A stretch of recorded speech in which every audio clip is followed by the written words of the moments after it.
Welcome to Talking Spine. This is the podcast that we decided to start as chiropractic students here at Sherman College of Chiropractic.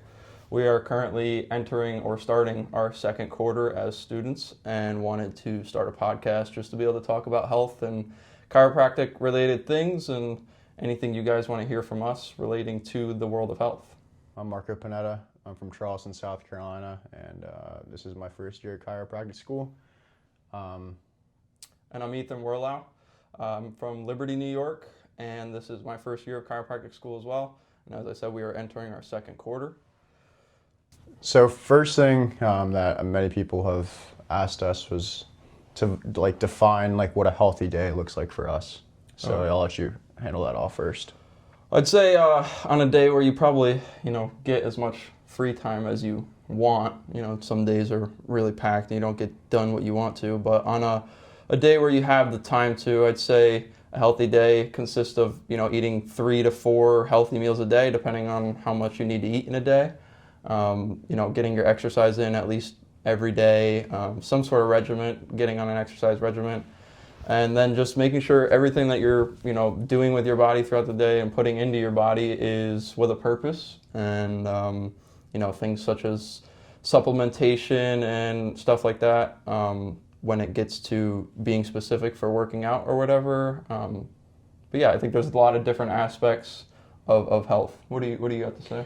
I mean, for me, it's, what we hear all the time. It's about sedentary behavior, right? I mean, many times we hear about elderly people just not being active. They stop being active, stop moving their body. Mm-hmm. So for me, it's more of just getting up first thing in the morning and doing something to satisfy yourself, whether that's going for a walk. A lot of times for me, it's going on a run. It really just depends. Do something productive for 30 minutes to start your morning, and then, get a good meal in. One thing that, my fiance Bella is really good at doing is, reading her Bible every day. That's something that I want to get to do. Yeah, I'd say the same. Right. She's actually been really good about, lately especially, picking up the Bible, making sure she's doing her devotionals and stuff like that. That's good. Definitely 2026 is a year to lock in with our faith. Right. Make sure we get closer to God. What's your story? Tell everyone your story, sports, where you went to school, stuff like that. So we'll start in high school. High school, I was a 3-sport athlete for all 4 years, and then my senior year picked up another sport. So I played football, basketball, baseball, and picked up golf at the same time as baseball my senior year. Was always very serious about my academics. I always took my academics serious, felt that was a point that I needed, and my parents always pushed that into me very seriously, that I needed to make sure my grades were as high as I could possibly get them. Loved playing sports, was the team captain a lot, that kind of stuff. And then outside of that, I decided to go to Coastal Carolina University for my undergrad degree and got my bachelor's in exercise and sports science. Graduated summa cum laude from Coastal Carolina, and then decided to go here to Sherman College of Chiropractic, where I am now pursuing my doctorate degree. How about you? Kind of a different story. I grew up in South Carolina, so I played hockey growing up, and if you know the state of South Carolina, it's not very popular for high school sports for hockey. So I played travel hockey from 9 years old all the way to 16, and then I played a couple years of junior hockey back home, and then I played club hockey at the University of South Carolina for 4 years, and then now I'm here. So it's been a great journey so far. I'm still in touch with a lot of my close hockey friends, so that's really, really important to me. But we're starting a new journey. Chiropractic school is not for the weak. It's definitely taxing on time and your mental health. But we have a really solid group here at Sherman. We really take pride in taking care of each other. Yes, we do. We're really excited too. I think a lot of us together, moving through this process together and kind of going through the same things together has made it a little bit easier.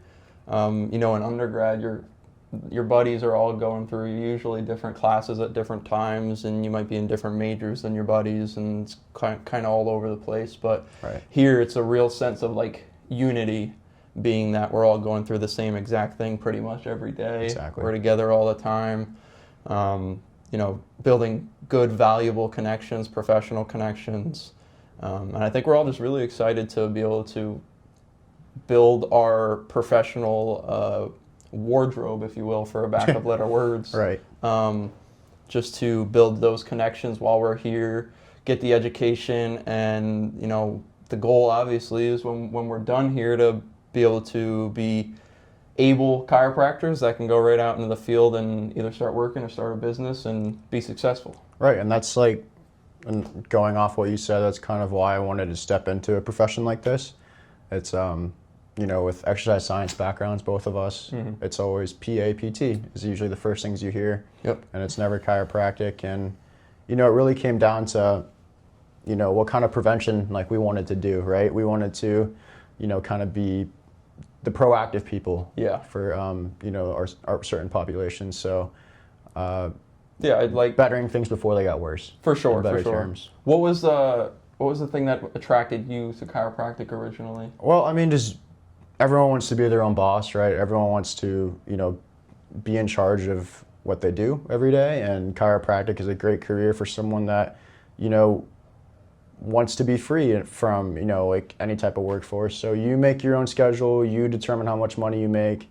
That kind of, I'm not gonna lie, was a big draw. Oh, for sure. For me too. Yeah. I grew up, my parents are business owners. Yeah. So just kind of being around that all my life, always wanted to chase that life and knew that I didn't want to be under your typical Monday through Friday 9 to 5 working for someone else. Right. Not that there's anything wrong with that, No. not at all. Especially like even within the chiropractic world, there's plenty of people who become associates after. Right. And there's nothing wrong with that. It's just not what I wanted for my life. And yeah, kind of always knew that I wanted to run a business of some sort. And then growing up, really liked sports and healthcare. Thought about how I could kind of incorporate that into my life as I went on. And then as I went throughout high school, I don't know about you, but I got adjusted during school. Like I would, between sports seasons, go to see the chiropractor, get adjusted, feel much better about myself, feel more in line. And at the time, obviously, I didn't know anything about what we're learning now with the chiropractic philosophy and how everything necessarily works with the nervous system and whatnot. But I just knew that I felt better at the time. I felt better. I didn't feel as restricted, and it was great for me. So I kept going back, got a little closer with the doctor I was going to, and then I grew up with someone who was going to chiropractic school as I was in high school.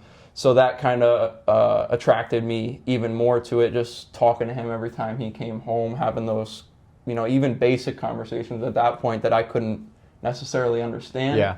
Right. But it was just information that was interesting to hear. Yeah.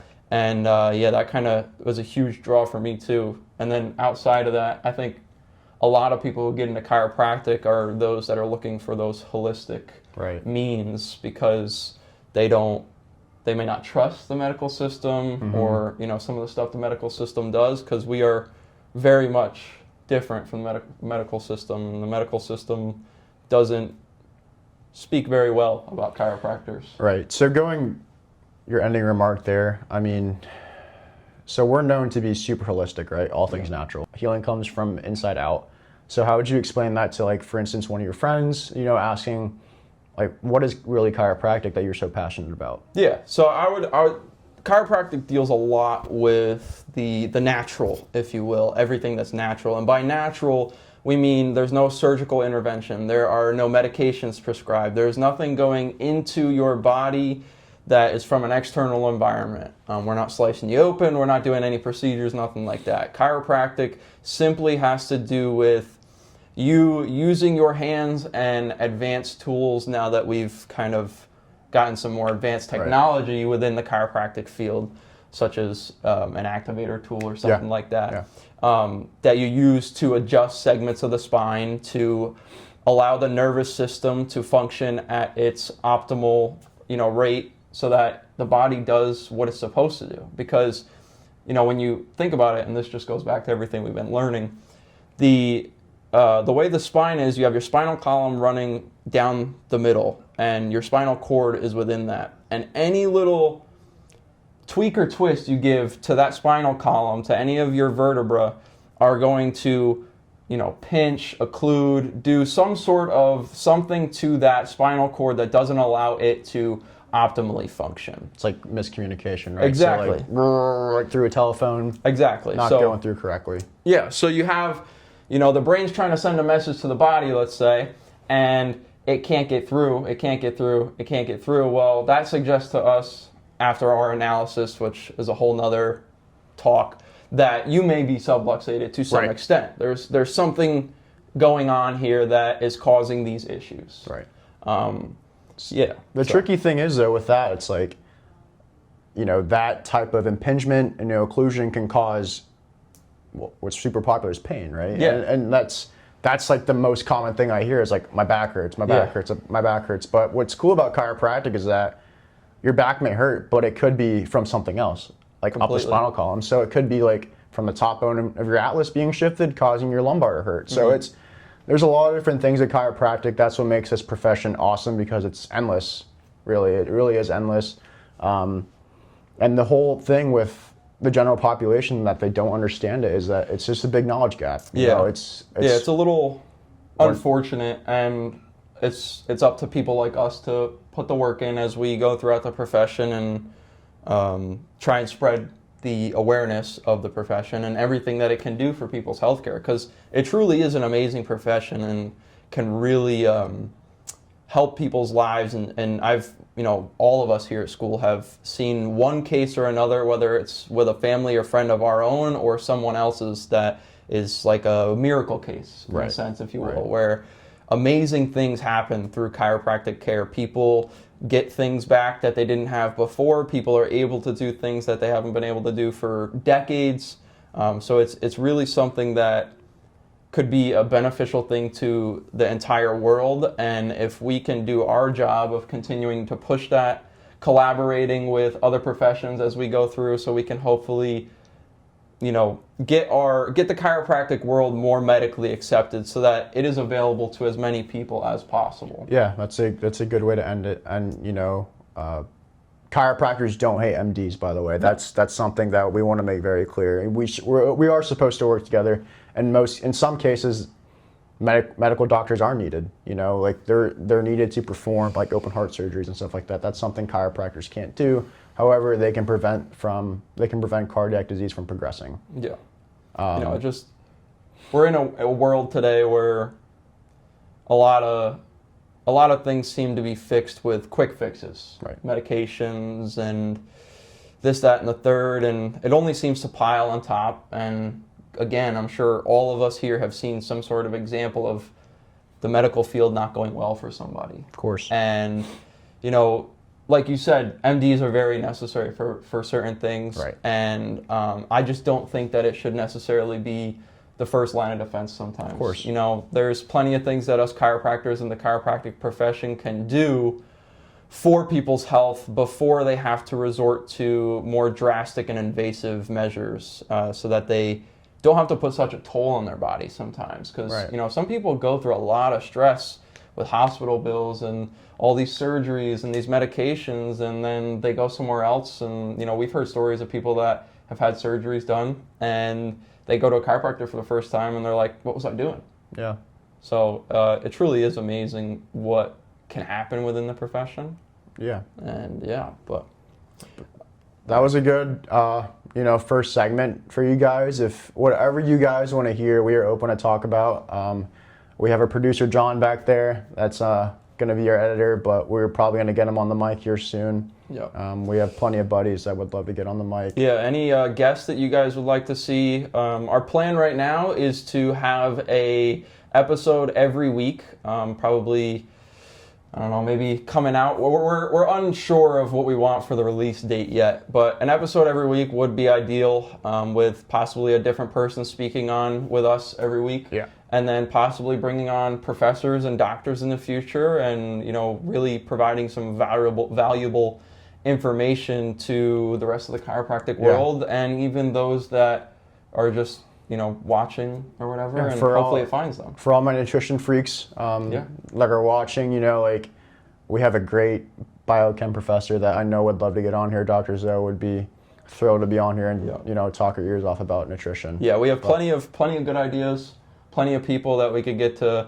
talk about some valuable information on different areas. So just, don't hesitate to leave some comments and leave some messages to us about what you guys may want to see or what kind of videos or kind of guests. And yeah. All right. Thank you guys for watching. This is Talking Spine. Talking Spine.